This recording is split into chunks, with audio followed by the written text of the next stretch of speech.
Au programme de ce Rocasphère, la double balle de match manquée par Monaco en play-off d'Euroleague.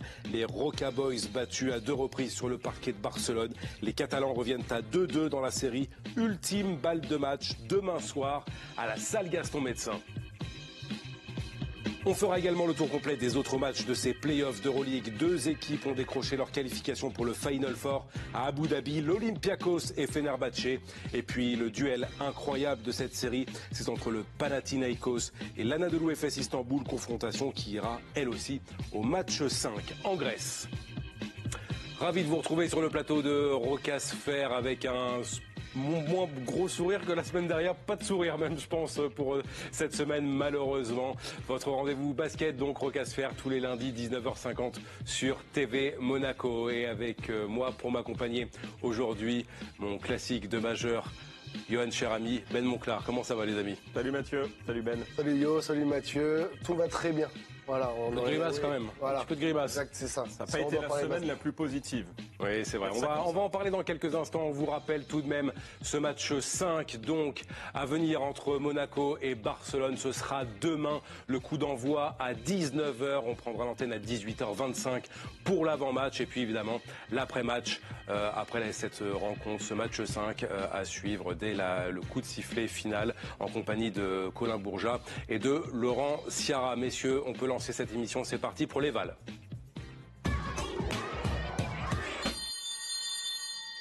La semaine dernière, nous avions atteint la note la plus élevée de la saison de Rocasphère. J'ai bien peur que cette semaine, ce soit la note la plus basse. On commence avec toi, Johan. Forcément, la note va être, un petit peu difficile. Moi, j'ai choisi de mettre un 3. Je pense qu'on peut comprendre pourquoi. Tu avais 2 balles de match, 2 chances de rallier le Final Four. Malheureusement, tu passes à côté. Et puis, je trouve que tu te savonnes un petit peu la planche. C'est-à-dire que la qualification était plus qu'à portée de main. D'ailleurs, on aura l'occasion de revenir sur les mots de Mike James qui considérait aussi que la qualification était à portée de main. Et là, tu te rends la tâche un petit peu difficile. J'ai l'impression que la confiance, elle a basculé de camp. Là, pour le coup, les Catalans se relancent totalement. Eux, ils ont fait le job.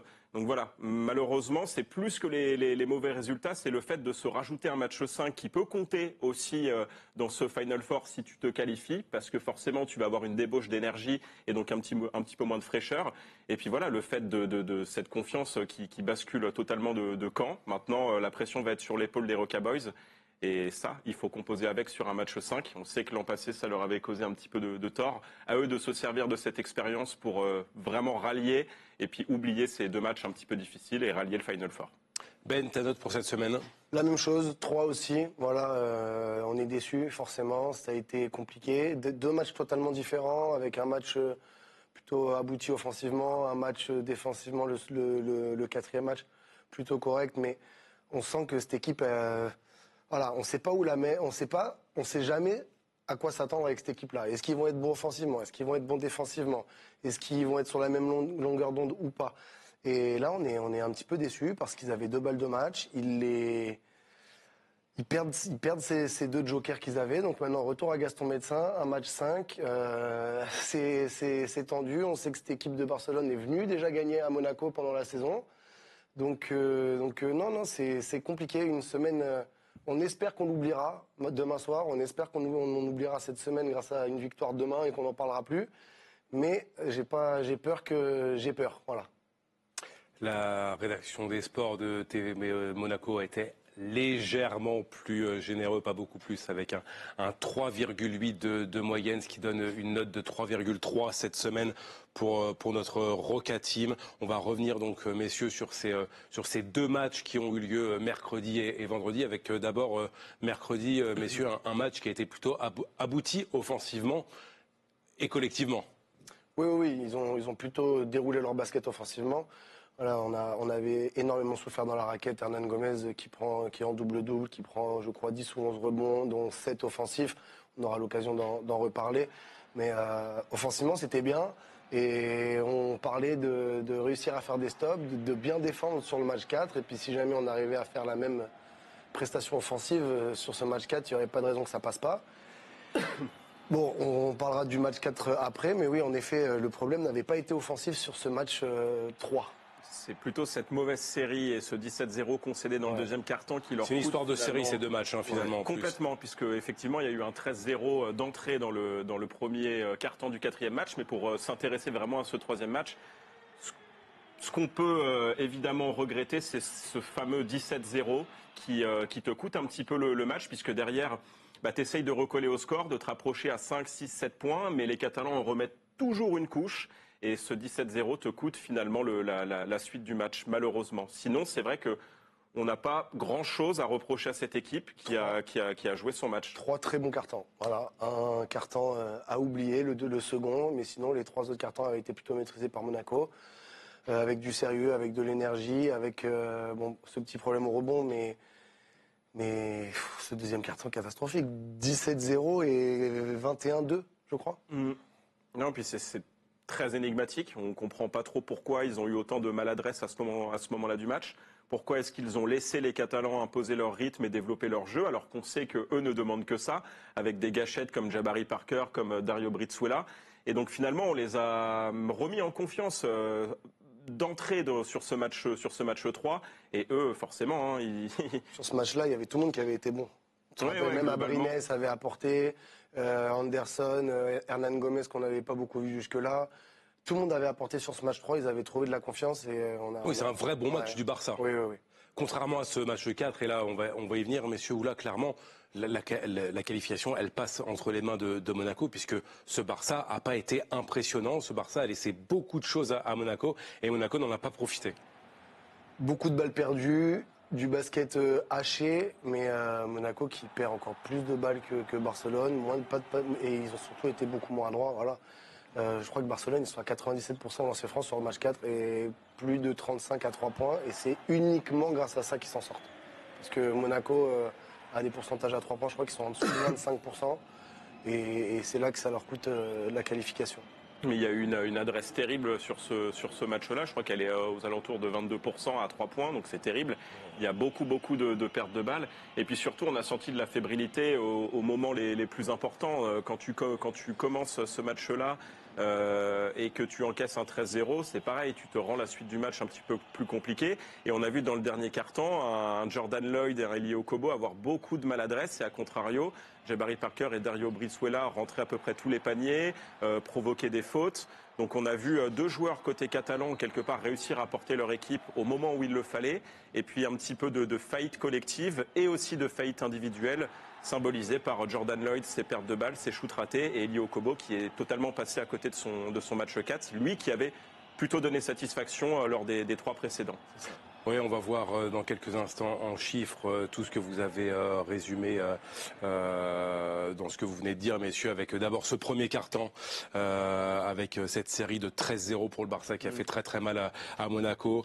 Voilà, les stats parlent, 10 rebonds à 6, à 3 points, une efficacité aussi indécente du Barça, 50%, mais voilà, on sait que cette équipe est capable de rentrer beaucoup de 3 points et surtout une adresse à 2 points à 0%. Et que 2 tirs tentés de la part de Monaco, mais ça exprime aussi beaucoup de choses.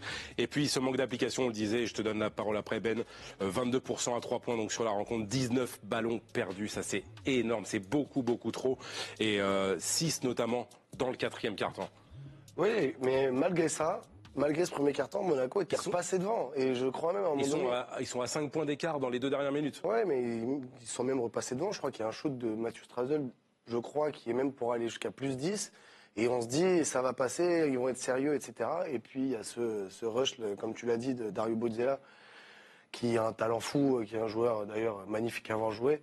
Mais derrière, ils n'ont pas réussi à concrétiser ça et à aller chercher cette victoire. Et on est plutôt très déçus. C'est bizarre parce que sur ce match 4, on a l'impression qu'il y a plusieurs fois dans le match où vraiment ils sont en capacité de passer devant et même quelque part d'assommer leur adversaire avec un petit matelas d'avance. J'ai en mémoire notamment un shoot de Jordan Lloyd.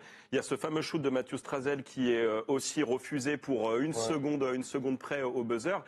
Ce shoot de Jordan Lloyd aussi, à chaque fois, c'est des moments où ils peuvent prendre 4-5 points d'avance et entamer exactement le quart-temps suivant avec un peu plus de confiance, jouer un petit peu plus relâché aussi, parce que forcément, tu as le ballon qui te brûle un petit peu moins les mains quand tu as 4-5 points d'avance. Et ça, ils n'ont pas été en mesure de le faire. On a vu, Je ne sais pas si ça peut se traduire par de la peur, mais en tout cas de la fébrilité, ça c'est certain. L'arbitrage non plus n'a pas forcément été complètement favorable au Monégasque. Le coach Spanoulis en a parlé en conférence de presse. Il a voulu critiquer, mais sans vraiment critiquer. Écoutez. We play great defense for me. They scored 44 points and they scored 22 from free throws. You know, that's a game. That's the criteria. For sure, it's wild. I think Barcelona fans and coach. They put a lot of pressure, and this is also, you know, their job, and that's it. That's it. You know, I cannot complain about this. I have to see only the basketball things. You know what I mean? I'm coach, and I care only about basketball. You know, this is not my job to criticize this. For sure, it's trains. I have to see the game, but my job is to prepare the team for the next game. Des problèmes donc dans cet effectif de Monaco, de seulement 2 joueurs au-dessus de 10 dévals sur ce match 4. Collectivement, ça a été très dur pour eux. Et puis un secteur intérieur qui avait plutôt été très bon sur les matchs 1 et 2 et qui a complètement disparu sur les matchs 3 et 4. Regardez les moyennes sur ces 2 rencontres de Daniel Theis, 8,5 points, 7 dévals. Mam Jeite, 5,5 points, 2,5 dévals. On est sur la moyenne des 2 matchs. On est à l'opposé complet des matchs qui ont eu lieu à Monaco, Ben. Oui, tu as moins de 10 dévals de moyenne sur tes 2 postes 5, c'est compliqué. Après, est-ce qu'il y avait d'autres options éventuellement? On sait que sur le banc, il y a quand même des joueurs qui n'ont pas foulé le parquet. On pense à Peter Corneli qui fait plus de 2,12 m, donc pour aller prendre des rebonds et avoir de l'impact de la dissuasion des contres, pourquoi pas. Moti Junas, pareil. Bon, Moti Junas, ça fait un moment qu'il est, entre guillemets, à la cave et qu'on ne le revoit plus. Pourquoi? On s'interroge aussi. On a revu Vito Brown pour 6-7 minutes, qui a été loin d'être mauvais d'ailleurs, qui a fait son truc, mais pourquoi lui plus qu'un autre alors qu'on ne le voyait pas depuis vraiment longtemps? Il y a des interrogations, voilà. On aurait peut-être aimé voir Daniel Theis en poste 4, associé à Moti Junas, à Mam Jeite, pourquoi pas, pour avoir plus de physique, plus de volume. Tout ça, c'est des choses peut-être qu'on verra au match 5 ou qu'il faut poser comme question à Spanoulis, mais c'est vrai qu'on a quelques interrogations. C'est d'autant plus étonnant que si tu regardes le match 3 des Catalans, pour le coup, le coach espagnol, lui, a ouvert son banc. Ils ont quand même eu 7 joueurs qui ont marqué à minima 8 points. Donc Vasilis Spanoulis aurait pu s'appuyer là-dessus, faire plus ou moins la même chose. Et on a été assez étonné de le voir relancer Vito Brown à ce moment-là de la saison, lui qui ne jouait quasiment plus du tout en Euroleague. Pourquoi à ce moment-là? Comment? Et puis effectivement, l'absence de réponse à la taille de Youssouf Fall, aux problématiques dans le secteur intérieur. Willy Hernan Gomez, on ne lui a pas mis quelqu'un pour le contrer, lui poser des problèmes. Donc il a roulé sur ce match-là. C'est vrai que c'est des points d'interrogation qu'on a. Pourquoi se priver d'un Terry Tarpey sur le match 4, lui qui avait donné vraiment satisfaction sur le match 1 et sur le match 2? Des choix un peu contestables. Pourquoi se limiter à 5-6 joueurs quand on voit que ça tire un petit peu la langue dans le dernier quart-temps? Bon, c'est un peu l'interrogation qu'on a, nous, à la rédaction de TV Monaco. C'est vrai qu'on aurait aimé voir un petit peu d'autres joueurs être utilisés. Et c'est dommage de ne pas l'avoir fait, ou autrement, c'est ça. Mais Terry Tarpey, je rejoins Johan à 100%. Voilà, sur un match comme ça, surtout ce match 4, où c'est de la grinta, où c'est physique, où ça joue pas un beau basket, où il faut aller au mastic, etc. Pourquoi ne pas avoir Terry Tarpey? Ça, c'est une énigme pour moi. Alors peut-être qu'il est un petit peu blessé, amoindri, je ne sais pas. Mais ça, c'est une vraie énigme à mes yeux. La Roca Team qui a la chance de recevoir pour ce match 5 des playoffs. C'est un véritable avantage de pouvoir jouer à domicile, comme l'exprime Mike James, qu'on a eu la chance d'avoir en conférence de presse tout à l'heure. Here we are, and you know, it's good that we fought all year to have home court and be able to play at home and be a little bit more comfortable. But you know, anything can happen in Game 5. I've been on both ends, so just the most important part is we are at home. So play with confidence. You play a little bit more free at home, take a little bit more risks, and you know, follow the game plan. I think if we come out with intensity and defense and rebound, I think we're a tough team to beat, especially at home. So that's basically what our goal is. Messieurs, on va pouvoir prendre un petit temps mort tactique. C'est parti.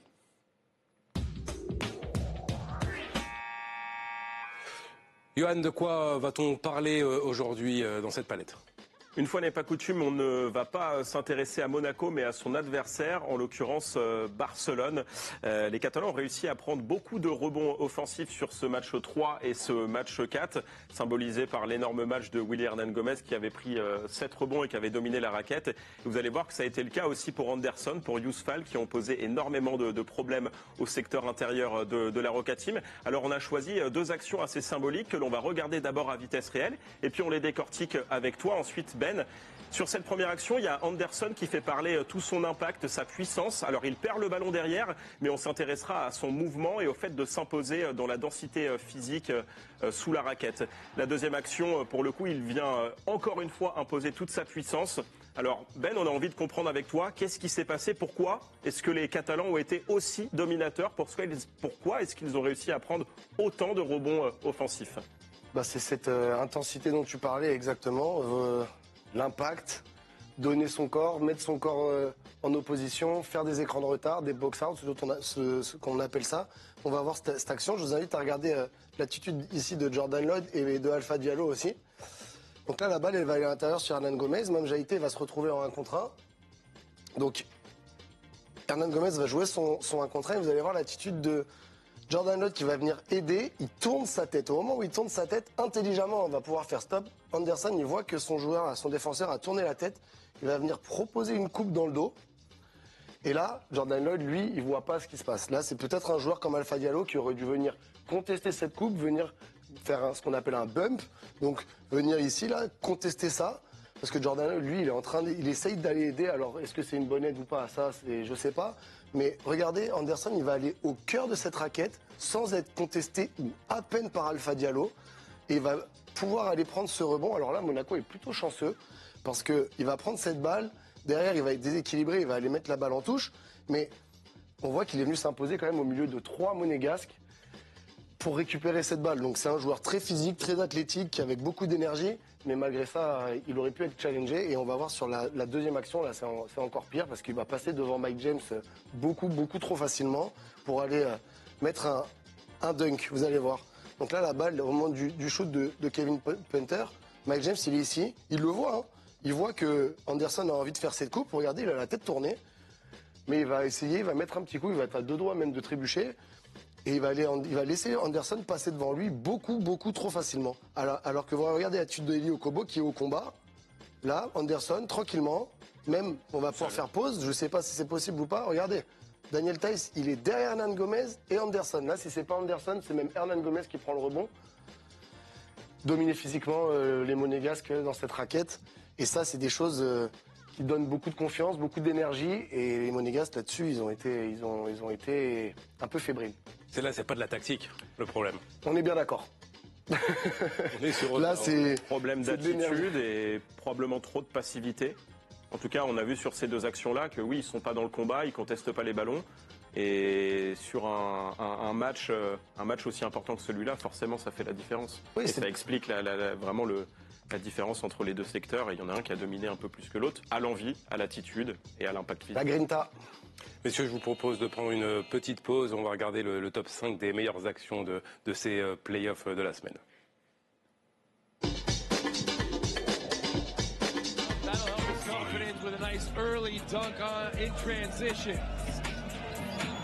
Double point guard. Look at Ball! Timber! Stretching it out from outside the arc. Mike James qui est passé face à Abrines. Qui a été attendu, scotché par Thomas Satoransky. Stanley's like, we've got to move the ball on, play banky ball. No, we need points. Speaking of poor, ouch. What a great feed from Jetty Osmond. You're saving who flushes. He does, but he comes up short. Milutinov doing what he does on the boards. Another offensive rebound for Milutinov down the middle. And stopped at the rim is McKissick. And here goes Madrid on the break. Deck can't get it to fall. Steps in from out of bounds. Alpha Diallo, c'est bien. Avec cette petite feinte en échec, mais le rebond offensif va venir. Bien fait. Alpha Diallo! Voilà. Qui est monté par-dessus Billy. T'énerve pas. Va pas prendre une technique en plus. Oh, cette fin de match. Et pourtant, il reste encore plus de 6 minutes 50 à jouer. Tout n'a pas été parfait pour les Monégasques, mais ils finissent au moins en tête de ce top 5 des meilleures actions de la semaine. Messieurs, dégainez vos MVP. C'est l'heure de la roque à jauge. Il va falloir dégager des joueurs meilleurs que d'autres sur ces matchs 3 et 4. Messieurs, on commence avec toi, Ben. Moi, j'ai décidé de choisir Matthew Strasel. Alors, c'est pas pour forcément ses stats, parce qu'elles sont plutôt correctes et il a fait des bons matchs. Mais moi, c'est surtout sur l'attitude, sur l'énergie. Moi, je l'ai trouvé toujours là à booster ses coéquipiers. Voilà, on le voit à l'image, à serrer le poing, à aller haranguer ses coéquipiers. Et dans l'implication défensive, il va chercher tout terrain, il défend fort. Voilà, il a de l'énergie. Moi, je l'ai trouvé impliqué à 100%. Et voilà, j'aurais aimé aussi peut-être parler d'un joueur comme Terry Tarpey. Il n'a pas joué sur ce match 4. Mais sur ce genre de match-là, c'est ces attitudes-là qu'on attend. Et Matthew Strasel, il a été irréprochable et parfait là-dessus. Johan, de ton côté ? Moi, j'ai choisi de parler d'Alpha Diallo, qui, je trouve, a été l'un des rares à surnager lors des matchs 3 et 4. Lors du match 3, pendant la déroute, à un moment donné, à 17-0, c'est quand même lui qui permet à Monaco de ne pas trop sombrer et de ne pas être trop distancé. Il cumule 14 points en première mi-temps, 4 sur 4 à 3 points. Franchement, c'était un festival. Alors, il baisse un peu le pied après la pause. Mais il prend une 4e faute assez tôt, donc du coup après on le voit un petit peu plus sur le banc. Mais voilà, il a joué à un bon niveau, il a été régulier. Et franchement, on sait ce qu'il apporte dans cette équipe. Et là, il l'avait vraiment montré sur ce match 3. Et lors du match 4, c'est celui qui est resté le plus longtemps sur le parquet, un peu plus de 32 minutes. Signe de son importance aussi dans l'équipe. Et il a été dans la continuité du match 3 avec 13 points pour 16 dévals. Il a été propre sur ses shoots encore. 5 sur 8, il cumule 5 rebonds, 3 passes. C'est pas forcément un joueur flashy, mais je trouve qu'il apporte vraiment énormément à l'équipe. Que ce soit son apport défensif, on le connaît. C'est l'un des meilleurs défenseurs de l'Euroleague. Mais son apport offensif a été précieux, je trouve. C'est pas forcément là où on l'attend. Et il a donné plutôt satisfaction. Voilà, ça a été un Alpha Diallo régulier, bon, précieux des deux côtés du parquet. Et ça en suffit pour faire mon MVP. Avec une mention spéciale quand même à Mike James. Mention spéciale à Mike James, qui a été quand même la meilleure éval monégasque sur ces matchs 3 et 4, et notamment un match de très haute volée lors du 3e match, le premier qui a eu lieu à Barcelone. Ce sera donc Matthew Strasel contre Alpha Diallo, messieurs. On va passer à un petit qui est pour vous départager. Alors, comme ça avait été très vite avec Serge Ibaka la dernière fois, Ben, j'en ai préparé plusieurs au cas où. Okay. Et on démarre tout de suite. C'est parti. 30 ans, 111 kilos, né à Chicago, 2e de la draft 2014. Il a passé 8 ans en NBA, le joueur dont on parle. 14. Passé par 6 franchises différentes aux États-Unis. 2e en 2014, hein, c'est ça? Il a été pris par les Milwaukee Bucks. Il est arrivé en Europe en 2023. Du côté de Barcelone. Kendrick Nunn? Non, mais non. Le numéro 22. C'est un ailier fort. Jabari Parker? Jabari Parker. 1-0 pour Ben. On va pouvoir continuer. On va se faire un autre petit qui est. Allez, c'est parti. 2e joueur. Il faut que je me relance. 35 ans. 35 ans. 95 kilos. Né à Thessalonique. Formé et effectue ses débuts pro du côté de Mantoulidis. Ce n'est pas Nick Calates. En carrière, 3 clubs. Il a disputé, il a joué avec 3 clubs il a gagné 3 titres d'Euroleague, dans chacun des clubs dans lesquels il a disputé, les clubs majeurs dans lesquels il a joué. L'Olympiakos, Fenerbahçe et le Panathinaikos. Il a remporté à chaque fois au moins un titre d'Euroleague avec ces clubs. MVP du Final Four 2024. Vienkov? 2e meilleur passeur de l'histoire derrière Nick Calates depuis cette semaine. 2e meilleur passeur de l'histoire. Il évolue encore actuellement chez le champion en titre. Pana? Il est au Pana. Il porte le numéro 10. C'est Sloukas? Kostas Loukas. Oh là là. C'est fini. 2-0. Mais déjà, la ville en Grèce aurait dû nous... On n'a pas été très bon, pas très inspiré. Non, mais j'étais parti sur Calates au début. Et moi, le 95 kilos, c'est ça? 95 kilos, oui. Ça me surprend. Je trouve que c'est beaucoup. Il a déjà 35 ans, Kostas. Déjà 35 ans, oui. 4 titres d'Euroleague pour lui. Le génie grec, donc meilleur passeur derrière Nick Calates désormais. 2 Grecs tout en haut du classement des meilleurs passeurs de l'Euroleague. On passe tout de suite, messieurs, au dernier quart-temps. On va donc faire le tour des autres rencontres de ces playoffs d'Euroleague. On va commencer par ce qui pourrait être, on l'espère, le prochain adversaire de Monaco sur ce Final Four. Rencontre entre le Real Madrid et l'Olympiakos, les Grecs qui menaient 2-0 après les 2 premiers matchs à domicile. Le Real a gagné le match 3 sur son parquet 80-72 avant de s'incliner jeudi, il me semble, 86-84, ce sera donc l'Olympiakos qui rejoindra le prochain tour, ce Final Four, messieurs, avec une équipe qu'on attendait forcément à Abu Dhabi. Et ce sera une première depuis 2021 de ne pas voir le Real Madrid dans le Final Four. Alors pour le coup, sur ce match-là, autant il menait à la mi-temps, autant l'Olympiakos a fait une deuxième mi-temps de haute volée avec un Evan Fournier monstrueux. Enfin, il a été excellent. Je crois qu'il termine avec 23 points, meilleur marqueur de la rencontre. Côté Real, tu as Mario Hezonja qui a un peu surnagé avec 21 points. Walter Tavares aurait pu l'aider, mais en fait, il a pris des fautes un peu rapides. Il prend une 5e faute rapidement. Donc après, il a fini le match sur le banc. On ne l'a plus vu. Et Campazzo, quand même. En fait, il y a eu un finish de malade entre ces deux équipes. Je crois que l'Olympiakos menait de 7 points à 2 minutes de la fin. Et puis, tu as Campazzo qui commence à mettre une flèche. Il y a Moussa qui en met une aussi. Mais on a vraiment eu un finish avec beaucoup de suspense entre ces deux-là. Et puis c'est quand même Sacha Vezenkov et les autres qui font la différence. Mais Papanicolaou qui met deux très gros shoots. Mention spéciale à ce Papanicolaou, oui. Mais ces matchs qui ont quand même été serrés, même ce match 4 qui se joue à 2 points. Le Real était distancié, mais le Real ne s'est pas laissé faire quand même et est bien revenu sur le match 4. 3 fois, j'ai cru qu'ils étaient morts. Et à chaque fois, ils reviennent à la Grinta, un peu à l'image de ce qu'on voit entre Monaco et Barcelone. Le Real qui n'a pas voulu mourir chez lui en gagnant ce match 3. Ce match 4, on les voit 3 fois distancés et ils reviennent à chaque fois en mettant des shoots, en lâchant rien. Mais l'Olympiakos a été très très très solide avec ce shoot de Vezenkov et ces 2 shoots notamment de Papanicolaou aussi dans le 4e quart-temps. Voilà, l'Olympiakos en patron. Ça aurait pu être chaud parce qu'il y a Evan Fournier, il y a 84 partout, si je dis pas de bêtises. Enfin, il doit y avoir 85-84 et il a 2 lancers francs à prendre. Il rate le premier.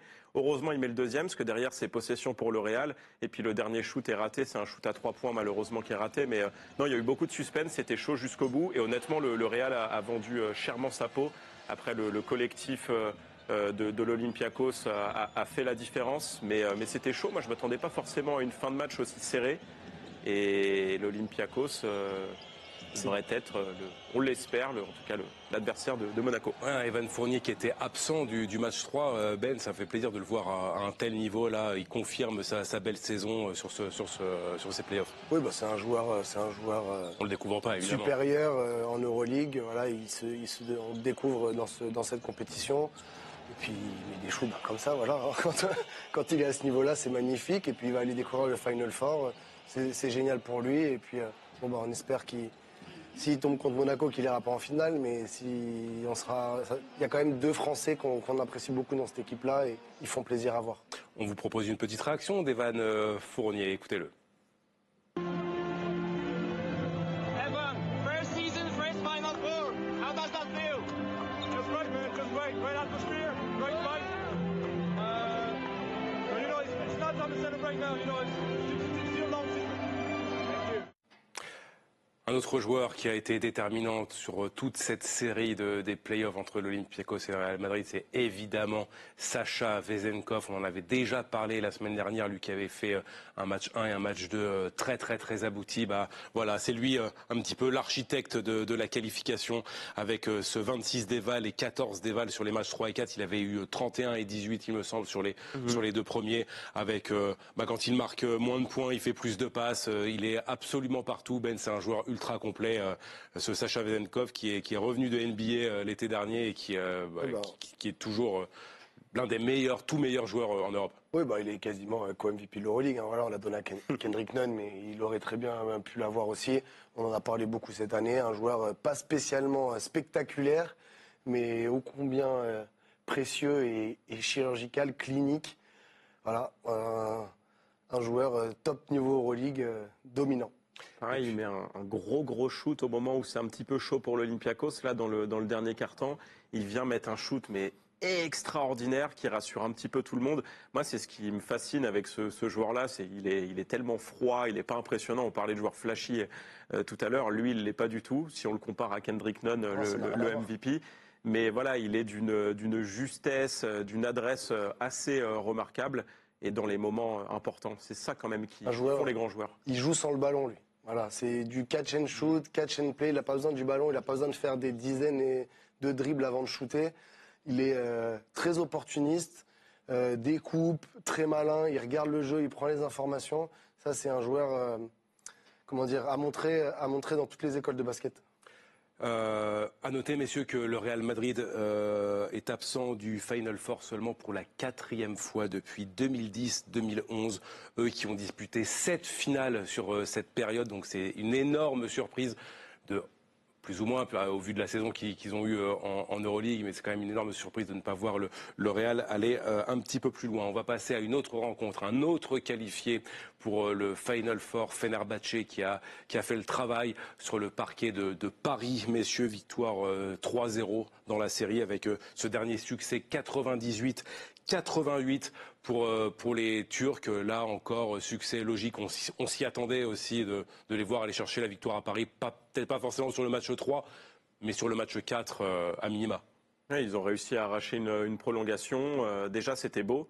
Honnêtement, après, je trouve que Fenerbahçe, globalement, ont été meilleurs collectivement. On sait l'importance d'un Nadir Hiffi, d'un TJ Shorts dans cette équipe. On sait que quand ils mettent tous les paniers, enfin tous leurs shoots, ils peuvent prendre n'importe quelle équipe.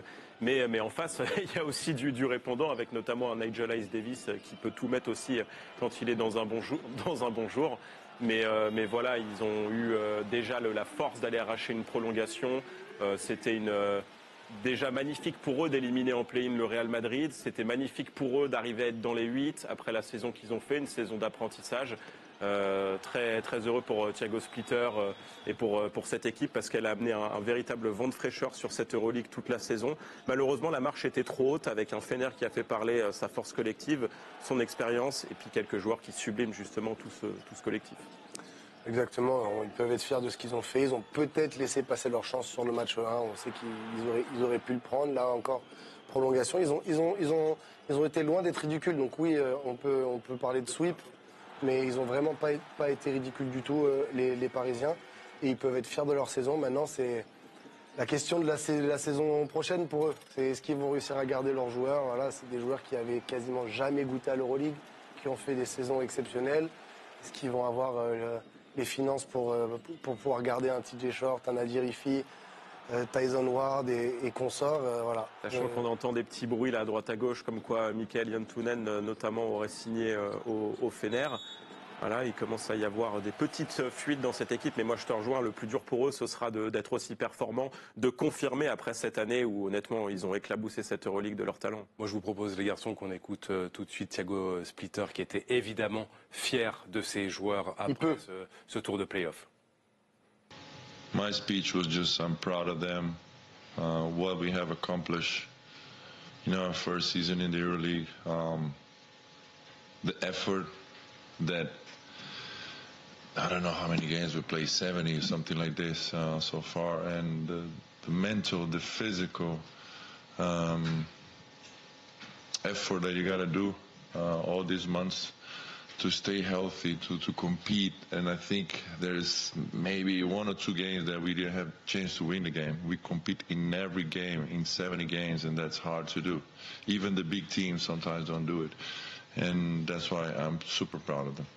Félicitations donc à Paris pour ce magnifique parcours et félicitations à Fenerbahçe qui rejoint donc le Final Four à Abu Dhabi. Vous allez le voir dans le vestiaire, les joueurs qui ont fait la fête avec leur coach.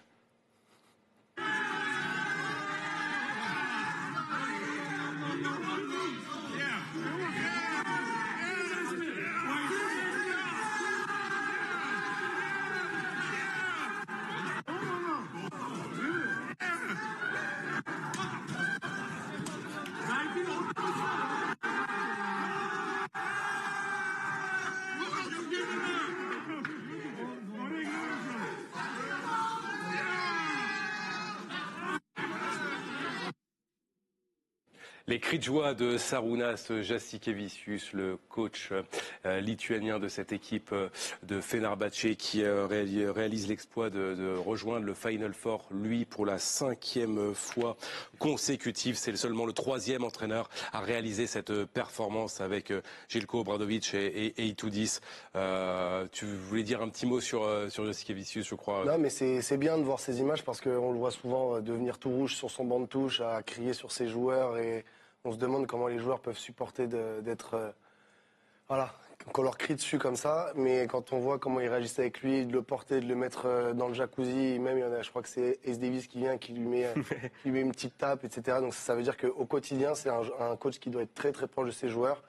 Et c'est intéressant à voir parce que nous, on voit que l'aspect extérieur où ils deviennent fous. Mais au quotidien, c'est des gars qui doivent être très proches de leurs joueurs. Et on va finir, messieurs, avec cette série incroyable à suivre entre l'Anadolu Efes Istanbul et le Panathinaikos. 1-1 après les deux premières rencontres en Grèce, en Turquie. C'est le Pana qui s'est imposé d'abord sur le match 3 en gagnant 81-77. Ils avaient une balle de match, mais les Turcs ont répliqué derrière avec une victoire très très courte, 85-82. C'est incroyablement serré entre ces deux équipes, Ben. Oui, et bien malin qui pourra dire qui va l'emporter. Voilà. Exactement. Là, ça c'est du pur spectacle. Les équipes qui ont perdu et gagné une fois à domicile voilà, en spectateur, peut-être l'avantage à l'équipe qui reçoit, et encore, on va regarder ça, le paquet de popcorn sur le canapé, on va se régaler. Johan, on avait anticipé, on avait dit que ce serait sans doute la série à suivre sur ces playoffs. Clairement. Et là, quand tu regardes les 40 dernières secondes de ce match 4, mais tu te dis, mais en fait, fallait regarder les 3 premiers matchs, quoi. C'était de la folie. T'as un 3 points, une flèche monumentale d'Elijah Bryant. T'as Kendrick Nunn qui lui répond dans la foulée. Pourtant, il a été discret tout au long de la rencontre. Et puis derrière, t'as un Roland Smith qui vient sortir les gros bras, qui vient aller imposer tout son physique. Mais on a eu 40 dernières secondes où ça s'est rendu au tac au tac. C'était de la folie. Des tirs à 3 points de partout, du suspense.